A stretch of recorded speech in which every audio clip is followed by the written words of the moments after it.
So this is the NVIDIA Quadro 2000D card, and I want to connect up a monitor onto this.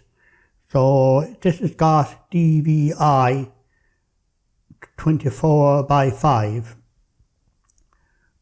connectors, so it's got this here for two monitors. So obviously I can't plug my HDMI cable in here, so I've got to use some sort of a converter. So I went online and bought these two converters, DVI 24+5 to HDMI on this end, and then I'll plug my HDMI cable. So